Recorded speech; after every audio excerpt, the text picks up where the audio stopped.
Hey guys, this is Frozen Wish Stews here, and welcome back to another movie review. And today I am going to be doing a review on Frankenstein.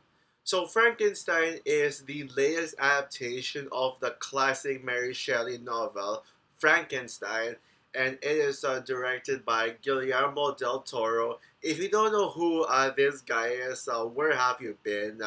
He is literally one of the biggest household names to this day, and one of the most famous directors right now. Surely you must recognize his name from somewhere. And it stars Oscar Isaac, Jacob Elordi, Christoph Waltz, Mia Goth, Felix Kramer, Charles Dance, David Bradley, Lars Mikkelsen, Nicola Jadlaikas, anyone else? Bryn Gorman, Ralph Ineson, etc. And the film tells a story, the retelling of the classic Frankenstein story. For those who don't know what Frankenstein is about, okay, I'll summarize it for you guys. But I will warn you, I will be spoiling the shit out of this one because everyone should know this story, so it's kind of your fault for not knowing it. So it tells the story of Victor Frankenstein, whose mother died when he was a child, and he was really upset about it. That not even his father could save his mother. So, as a child, Frankenstein wished that he would bring people back to life, and so it made him have this dream, a dream where he can bring people back to life, neglecting neglecting the fact that people's life are taken away by God. Victor decides to play God himself by creating his own people that he can be able to that can be spared for the rest of their lives and never die. And so he grows up to be this brilliant but egotistical scientist, and he brings a creature to life in a monstrous experiment that ultimately leads to the undoing of both the creator and his. And at first, he seems like this nice guy who Victor wants to be a father towards, but the more he starts to develop, the more rampages he gets, and we do get this whole plot line of the creature learning about life and discovering them and realizing oh, that Victor is just not a good person in his view and all that stuff. So yeah, so yeah, now just a background on the Frankenstein novel. Yes, guys, I have read the Frankenstein novel. Sure, yes, I do stand by the fact that I am not really a big novel fan, but how did I read it, you may ask? Well, literature class in high school. I think I was like grade 7 or grade 8, where I remember my experience with literature. We had like a choice to read between two books. I forgot what the other novel was. No one's assigned, but without hesitation, I chose Frankenstein, not being one of the two options, because Frankenstein is a very iconic story. I think everyone knows what Frankenstein is, whether you've actually read the novel or not. And I did not regret it one bit because Frankenstein, I was already in love with this Frankenstein story when I read it. And I considered it as one of my absolute favorite novels of all time. And of course, I was anticipating this adaptation. And there's a lot of like really odd Frankenstein adaptations. So most of these Frankenstein adaptations are just different takes on it. You got the biopic about Mary Shelley played by Elle Fanning. Pretty underrated film, by the way. I highly recommend it. There's Victor Frankenstein, which is kind of like a retelling of the story, but also not a retelling at the same time. That movie was not good. You got I Frankenstein, which is probably the worst Frankenstein movie ever. And then you also got the underrated Lisa Frankenstein. And we're also getting another Frankenstein adaptation coming in 2026 called The Bride, which looks like a total banger. And yeah, and now this one with good old Guillermo del Toro, one of the the most recognizable names in Hollywood. Now, I wouldn't go as far as calling Guillermo del Toro one of my favorite directors of all time, but goddamn, he is a damn good director, an excellent director. Admittedly, there are some films from his that I did not watch. I haven't seen yet. I haven't seen Chronos yet. There's two others. There are three Guillermo del Toro movies I have not seen yet. I don't even remember the titles of two of them. I know Chronos is the name of one of them, but I think that you'd probably know which ones I actually have seen. Yes, his American, his U.S. films, English language, and of course, Pan's Labyrinth. Which, yeah, I can see why majority considers Pan's Labyrinth as Guillermo del Toro's best movie because that movie is just a masterpiece all around. It's one of the most unique fantasy stories ever told. There is no denying that. And yeah, now the reason why Guillermo del Toro is not one of my favorite directors of all time is because most of his movies aren't flawless masterpieces. He only has two films that I think are flawless masterpieces. I mentioned one of them being Pan's Labyrinth, and then you got also Guillermo del Toro's Pinocchio, which everyone knows how much I love the movie to death. It's my favorite Guillermo del Toro movie, and that will not change. Which, yeah, I've already semi-spoiled my thoughts on Frankenstein. One of them being that it's not better than Guillermo del Toro's Pinocchio. I'm gonna get started on that, but you'll hear my thoughts later on. I want to you know, I do what I do best on my reviews. I talk about some stuff that builds up to my thoughts in it. So yeah, I did go over the Guillermo del Toro movies that I have seen before as a rewatch, and yeah, I think Blade Two is the best Blade movie in my opinion, and it's one of the most underrated Guillermo del Toro movies. It doesn't deserve the hate. Hellboy 2004 to me is a tad bit, teeny bit overrated, as it is a very style over substance, a bit messy. It's also it's very reliant on we're so dark, we're so dark and grim and all that stuff and gritty. But it has such a very messy and unfocused structure and a villain so forgettable that I don't even remember who exactly the villain of it was. But Hellboy 2, The Golden Army, is way better than Hellboy. It actually, sure, I mean, it may not be as stylish as the first movie, but it is just better story, more memorable villain. In fact, a pretty underrated villain, I should say. New characters who end up being the best characters in the Hellboy franchise.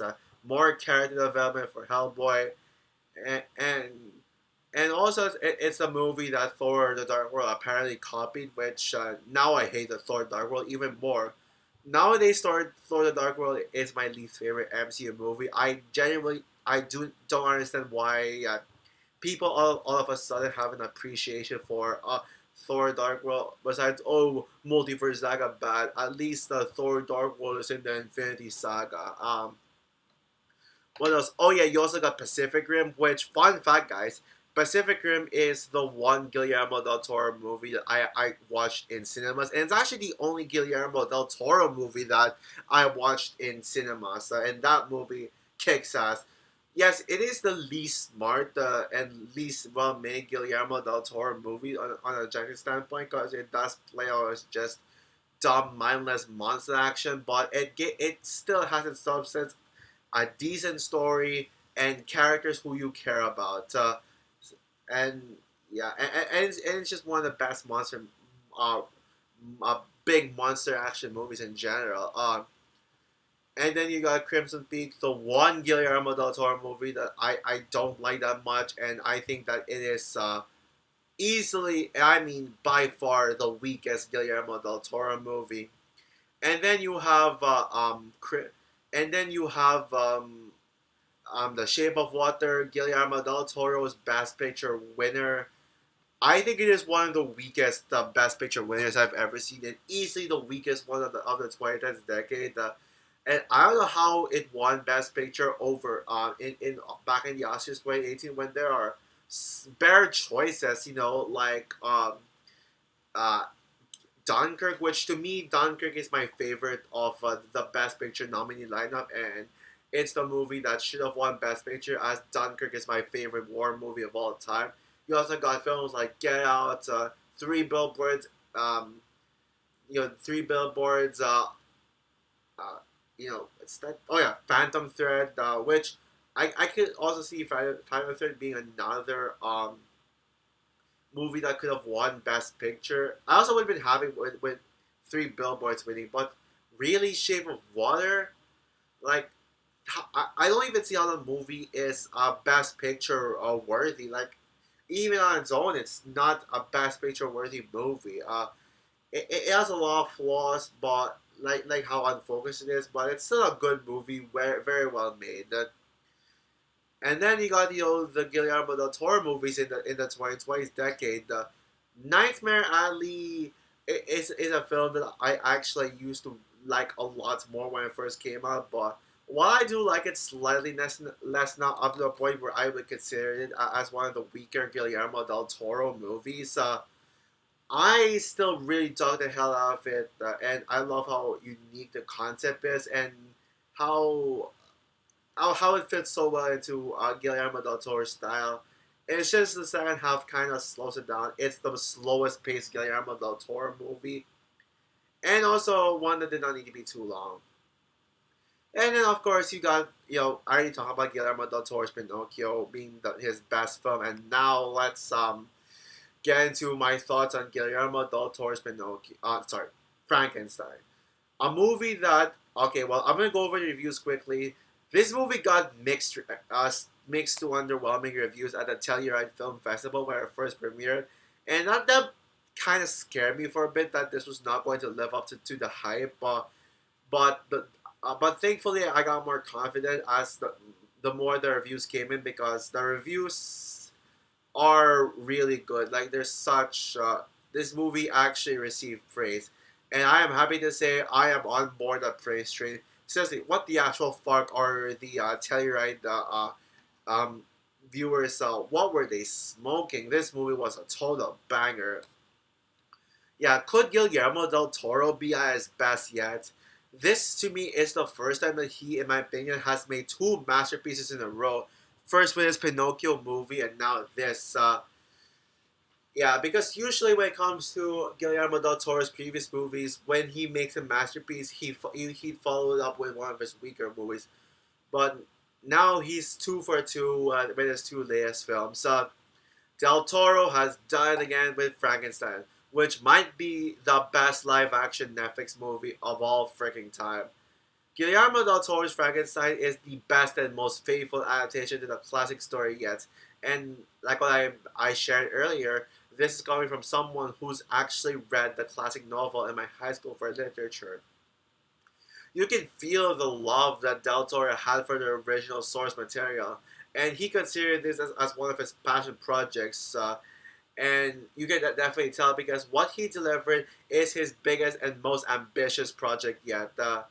After attempting different takes on the source material with films like Victor Frankenstein, I Frankenstein, Lisa Frankenstein, it's just nice to see one that follows directly for the novel, and Guillermo del Toro is certainly the perfect choice to direct this film.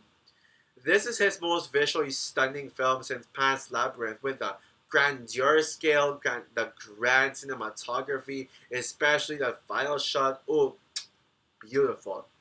And the practice and the practical design of Frankenstein's monster, which looks absolutely perfect and believable that he is a sympathetic monster created by man.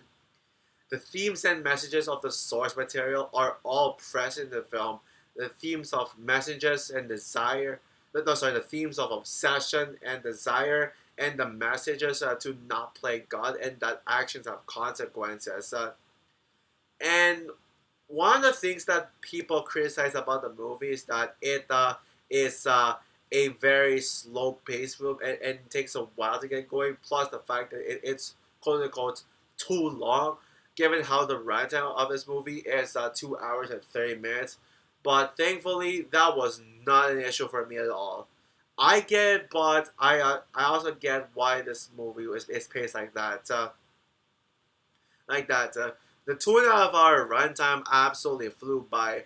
And yes, it is kind of a slow film in context, as it took a whole hour to see uh, Victor creating his monster, and making him come to life.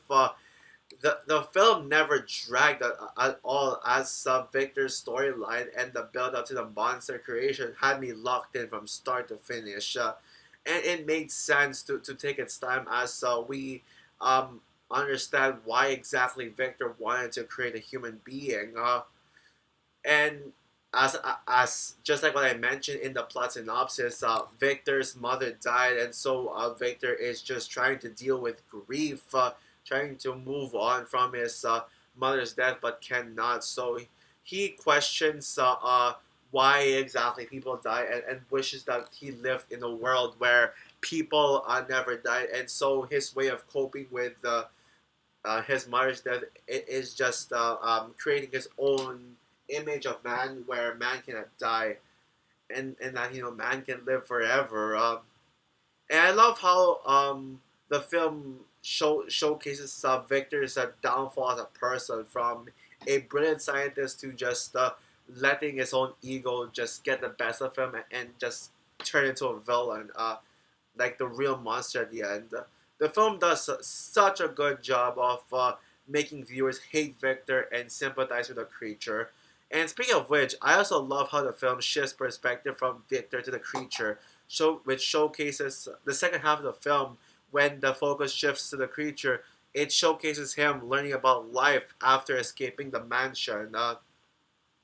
And you really feel sympathy for the monster. You really feel bad for him, that he's just someone developing, but he didn't get to have his own desires in life, like his own direction. And he didn't even have his own chance to develop as a person, because he's just like for a long time he's just been under control of Victor, which just goes to show how which goes to really show how unlikable Victor is. The film features career best performances from these actors. Now, I wouldn't really consider Victor Frankenstein to be Oscar Isaac's best performance, like what I said in my Letterboxd review. This to me would probably be my fourth favorite Oscar Isaac role, behind with Duke Leo Trace from Doom Part 1 being his best performance, Spider-Man 2099 from Across the Spider-Verse, and number 3, Moon Knight. Oh wait, technically no, scratch that. I think Moon Knight is my favorite Oscar Isaac role. Spider-Man 2099 is second, and Duke Leo Trace is third, and Victor Frankenstein is fourth. Even though I prefer this movie over Dune 1, I think I just like him more as Duke Leto. But the two actors in this movie who gave their best performances are Jacob Elordi and Maya Goth. Both of them are the standouts in the film. Jacob Elordi gives a performance unlike any other in his career, perfectly capturing the terrifying yet sympathetic presence of the creature, along with his roars like roar, and his emotion, and all that stuff. Yeah, I can see why some people are campaigning Jacob Elordi to land a Best Supporting Actor nomination. He would deserve it, because this is Jacob Elordi at his best. And Maya Goth also gives her best performance, outshining her iconic role in the X trilogy with X Pearl Maxine as Elizabeth, making this movie making her an even better actress than ever. And I think Elizabeth is arguably my favorite character in the film. And I love how kind-hearted Elizabeth is in the film, and and especially towards the creature. In fact, her kindness to the creature is the reason why her creature just chose to just be his own kind of person instead of just continuing to be controlled by Victor Frankenstein. Elizabeth is the real hero of the film. And so comparing the two to me, I would say Jacob Elordi has the best performance of the film, but Elizabeth is my favorite character in the film. Alexandre Desplat delivers one of his best works yet with a score. And the movie is unexpectedly emotional too, with the moment towards the end where Victor realizes his wrongdoings and apologizes to the creature, and the creature eventually forgives Victor. Yeah, what a bittersweet ending. Oh, and yeah, before I conclude this review, I just want to say that this is not a horror movie. I know this movie has been promoted as a horror movie. No, it is not a horror movie. It is just a fantasy monster movie. I guess it's horror in context, but actually, there's nothing really scary or disturbing about it. So, I think this movie should have just been advertised as a monster sci-fi fantasy thriller film. So overall, Frankenstein is another masterpiece from Guillermo del Toro as he gives us the best adaptation of the classic story. My only negative about the film is the fact that it's straight to Netflix. Yeah, it may have had a limited release in the U.S., but why the fuck did this not get a wide release? It feels unfair. This is a movie that deserves to be seen on the big screen because of how grandeur it is. And and the fact that movies like Shadow Force gets to have a theatrical release. Shadow Force, a movie that felt like a legit Netflix movie. Like why? Yeah. So yeah.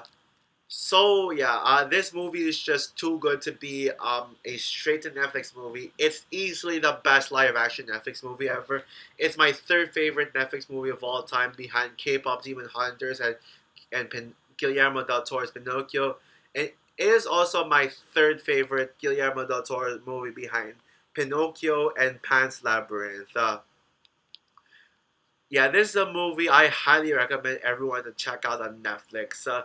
I would have loved this to get the K-pop Demon Hunters treatment, where it's a movie way too good to be put on Netflix that people obsess about it because of the fact that it didn't release in theaters. But I don't think so. But oh well. It's not just K-pop Demon Hunters, and I'm totally fine with it. So with that, guys, I'm going to give Guillermo del Toro's Frankenstein 5 stars out of 5. A flawless movie. Fingers crossed the next Guillermo del Toro movie gets a wide theatrical release. Like seriously, do it, please, Hollywood. So yeah, that's all for my review of Frankenstein. What are your thoughts on the movie? Would you agree with me that this movie is a masterpiece and another hit from Guillermo del Toro? Who agrees with me that this is the best adaptation of Frankenstein gets, even over the classic Frankenstein films? Or are you one of those people who found this to be pretty underwhelming, like what I hear from some people, especially those from the Telluride Film Festival? Comment down below, like, subscribe, hit the notification bell, and stay tuned for my review on Edgar Wright's The Running Man. So yeah, bye guys.